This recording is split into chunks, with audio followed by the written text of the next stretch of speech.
araw mga kabiki. Ngayong araw ay mag-unbox tayo ng binili ko sa Lazada na jigsaw. Kaya tara, buksan na natin ito.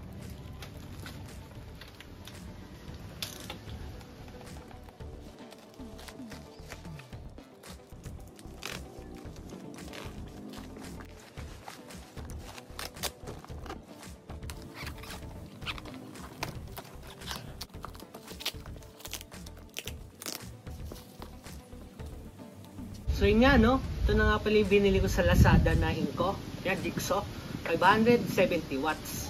Yan. Tapos may freebie pa siya na F-clamp. Ito siya. Yan. Tara, buksan pa natin ito.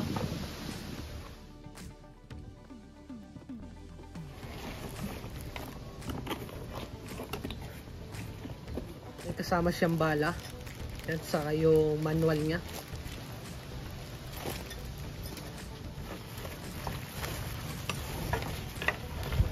Yan, tapos yung guide niya nandito na rin, tapos yung tools. Lalagay na natin yung kanyang guide.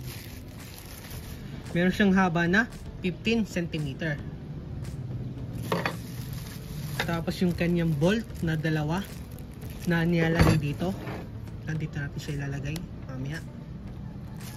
Tapos yung kanyang Allen wrench. Yun. Yan.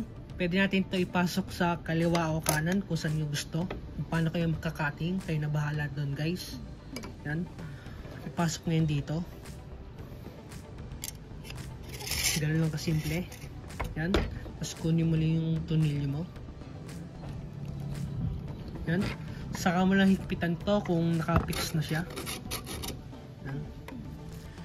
Ngayon naman, bubuksan natin tong guide niya. Yan. Nandito din yung kasama niya na bala. Yan. Ito yung kanyang instruction manual. Yan, manual guide. May freebie din siya na dalawang carbon brush. Yan. Tapos yung kanyang cutting blade, tatlo. Yan, puro pangkahoy.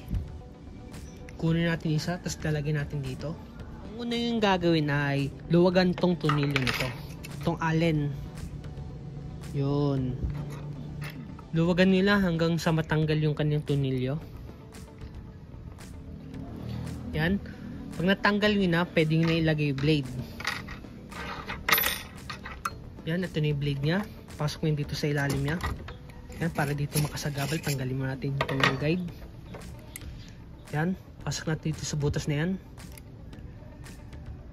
Kailangan pala naka-align dito sa kanyang roller, sa kanyang guide. Yan, pasok mo yan dyan. Tapos yung tinanggal mong tunilyo, sasaulin natin dito. Okay. Clockwise yung kanyang rotation sa paghigpit. So yun nga no, para matesting natin ito, kailangan pa natin gumamit ng socket. Yan, dahil China made to, gagamit tayo ng universal na adapter. Yan, Omni. Baka naman. Yan. Para matesting natin. Gagamit pa tayo ng ganito. Yan. So yun nga. Testingin na natin ito.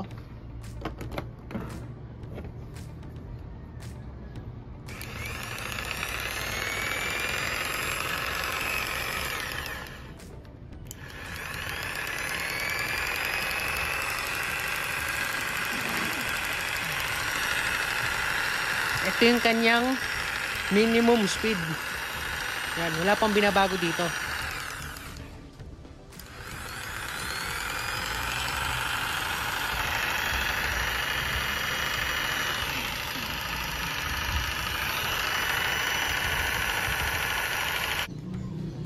Yan, subukan naman natin ito baguhin. Yan. Meron dito ang variable speed. Yan. Pataas lang guys. Palayo sa'yo. Yung kanyang switch. Palayo.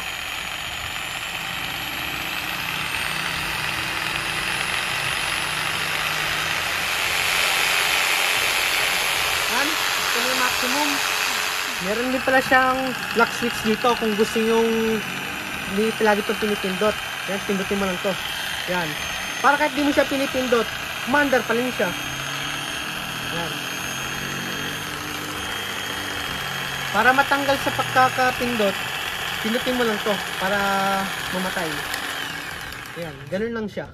Yan. Ito ang purpose ng kanyang lock switch. Ngayon naman, tetestingin natin yung kanyang pendulum switch. Yan, ito yun. May tatlong mode tayo na pipilian. Yan. Step 0, Step 1, Step 2, at Step 3. Yun. Step 0 to 3. Yung palang Step 0 na pendulum, ginagamit yan para sa mga rubber, ceramic, aluminum, at steel. Yung wala kang babaguhin. Yan yung Step 0 pendulum action. Pag naman yung Step 1 or yung small pendulum action, ginagamit ito sa plastic, wood, at aluminum. Pag naman yung Step 2, yan naman yung medium pendulum action. Ginagamit ito sa wood. At yung panghuli naman na Step 3, ito ay ginagamit sa kahoy pa rin. Yan. Ito yung Step 3 na large pendulum action. Yan. Testing natin. Tingnan nyo, may mapansin yung bago. Gagalaw to. Yung nasa ilalim niya, yung kanyang support. Yan.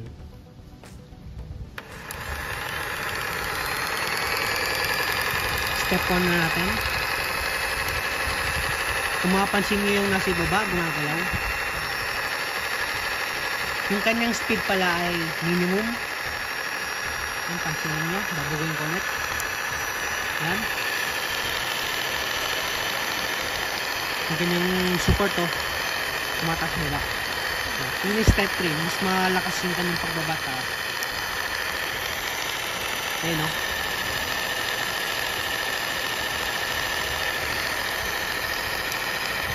So, ngayon naman, testing natin sa kahoy. Yan, balik ulit natin yung kanyang guide. Yan, testing natin.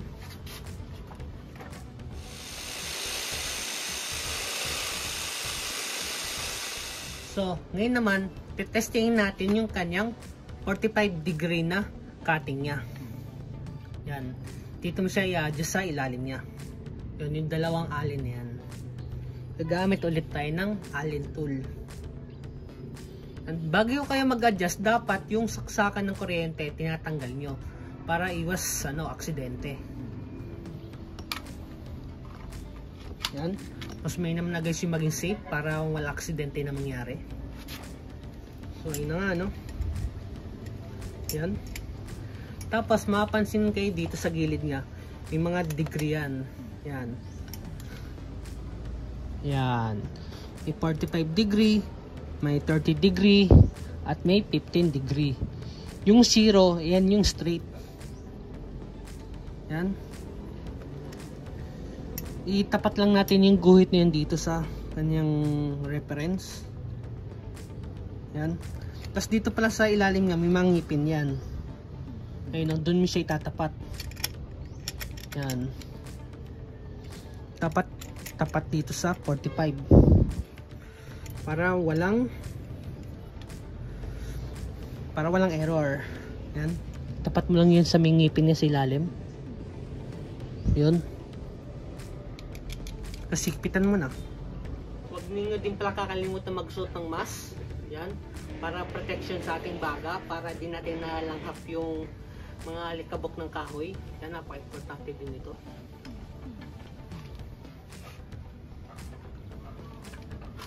Yan, puto na tayo.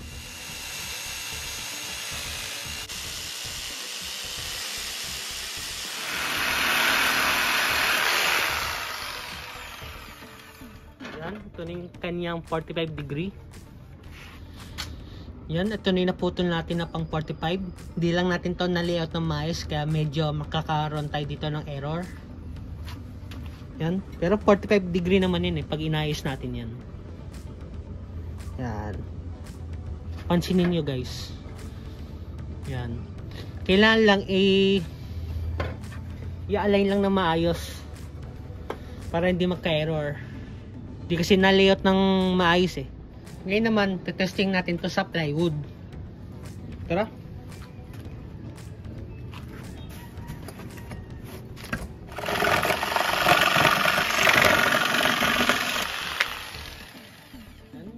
putol niya.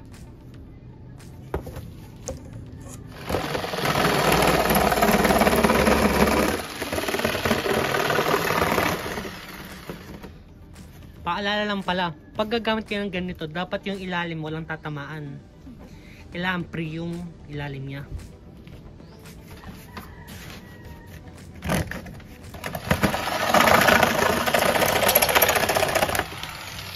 So, diba? Sobrang daling gumawa ng mga design sa plywood. Yan. Tingnan yung tabas. O, diba? Basic na basic gumawa ng mga pan-design. Ngayon naman, ang gagawin natin, gagawa tayo ng bilog dito. Yan.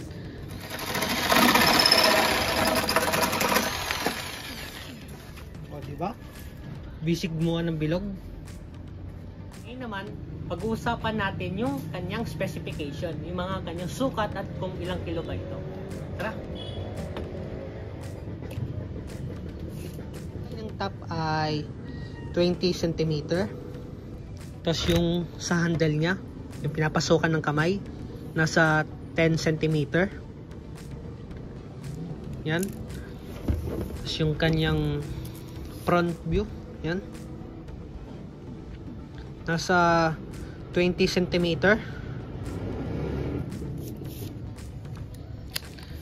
Ito nga pala, ang purpose nga pala nito ay sa dust exhaust. Yan. Bali bumubugas siya guys ng alikabok. Exhaust. Yan. Sukatin naman natin yung kanyang pendulum. Nasa 3 cm ito. Sukatin naman natin yung kanyang base plate. Yan. Nasa 7 cm. Ang kanyang length ay 15 cm. Ang kanyang cord naman ay nasa 200 cm or 2 metro. Yan. Kaya kahit di na kayo gumamit ng extension, basta malapit kayo sa main na power, di na kayo gagamit ng extension wire. Yan. Rekta, saksak na agad. Kasi mahaba naman yung kanyang allotted na wire. Ito naman yung specification ng kanyang wood cutting. Yung haba to na 10 cm by 8 mm.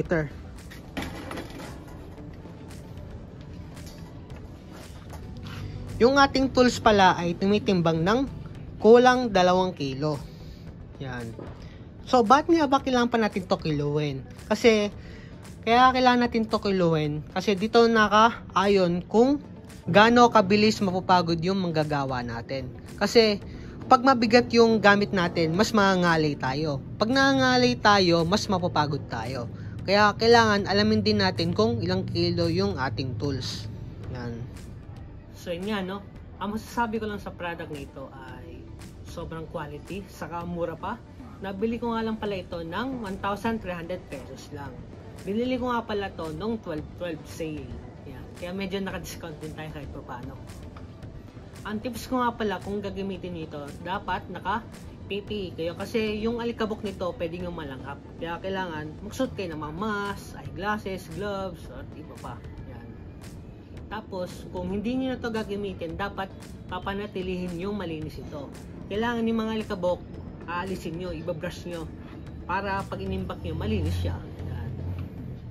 Tapos, dapat kung magpapalit kayo ng bala, or may adjust kayo, dapat bubunutin nyo sa pagkakasaksak. Kasi kung di nyo bubunutin, pwede kayong ma-disgrasya. Baka kasi bigla nyo mapindot itong trigger switch. Yan. Pwede kayong mahiwa. Yan. Mapanganib. Tapos, yung kinaganda pa nito, may kasama pa sang tools at accessories. Kagaya ng allen at isang set ng carbon brush. Yan. Mainam din guys yung may pamalit na agad ang carbon brush para kung kinakailangan palitan, mapalitan na agad. Di na kailangan maghanap pa sa tindahan. Tapos pansin nyo guys, 1.3 lang. Yung binili pa natin yung pang industrial use, 570 watts. Yan. Kung mag-invest kayo, dapat dito na kayo para sulit na rin yung budget. Para hindi na kayo papalit-palit. Dito na guys magtatapos ang aking vlog. Sana guys nagustuhan niyo ang aking content. Hanggang sa muli, Paalam!